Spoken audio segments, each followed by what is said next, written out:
The civilization is thousands years old. It is not the only civilization in the world. But what is the unique feature of Indus civilization? That it didn't conquer, it didn't attack any other civilization, any other country. Sindh is a country. Sindh is a country for thousands of years. And the Sindhis are a nation. During that historical process, Sindhis as a nation and Sindh as a country has seen good days and has seen bad days. If I look at the history of Sindh, there are many, many bad events. But if I had to select one event that was the worst in the history of Sindh, that influenced the history of Sindh and the direction, the course of the history of Sindh, I select one. That was the devastating effect from which we to date have not been able to recover. And what was that event? That event was when 25% of the daughters and the sons of Sindh, they were forced, they were coerced to leave their motherland while they were crying. That was the worst event in our history of Sindh and Sindh motherland. The people, Sindhi Hindus, who made at that time 25% of population of Sindh, most of them were forced. They lived on that land for thousands of years. That was the land of their fathers and forefathers and forefathers and forefathers and forefathers. They were forced.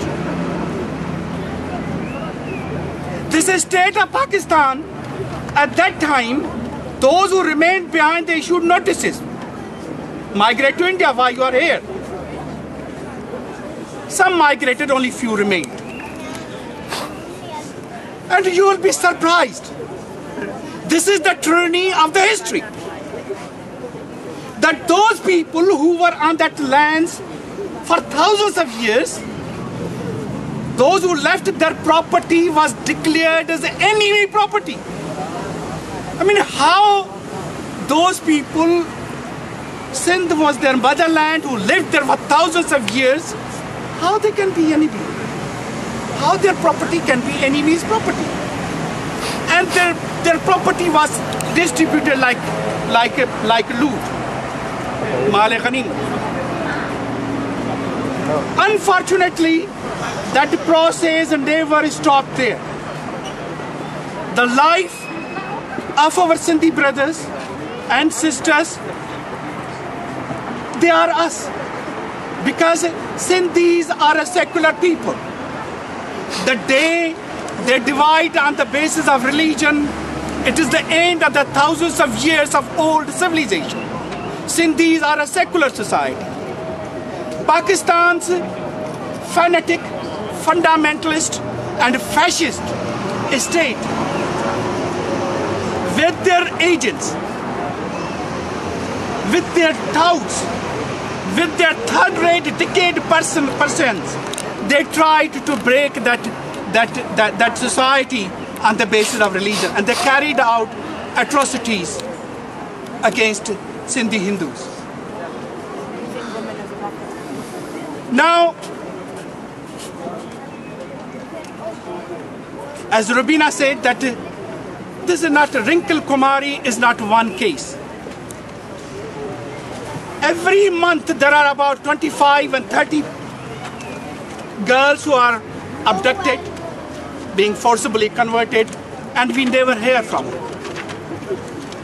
In history there are some processes that a single person become embodiment of all the pain and suffering. Wrinkle is the embodiment. Wrinkle is the icon of that pain through which the Sindhi society has suffered because of the atrocities of these religious, fanatic, fundamentalists and fascists. We will not allow this to happen. And the international community should not allow this to happen. I tell you right now,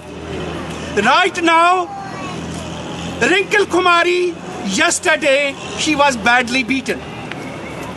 Today, she's lying unconscious. This is confirmed news from me. Listen to me. She's lying unconscious. She's profoundly bleeding from her head.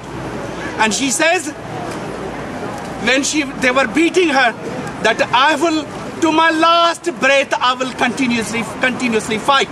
I will not give up. So, Rinkle is the embodiment of all that pain. She is the icon. The Sindhi nation will not allow this to happen. The international community will not allow this to happen. Because Rinkle is the Sindhi people's daughter. Rinkle is my daughter.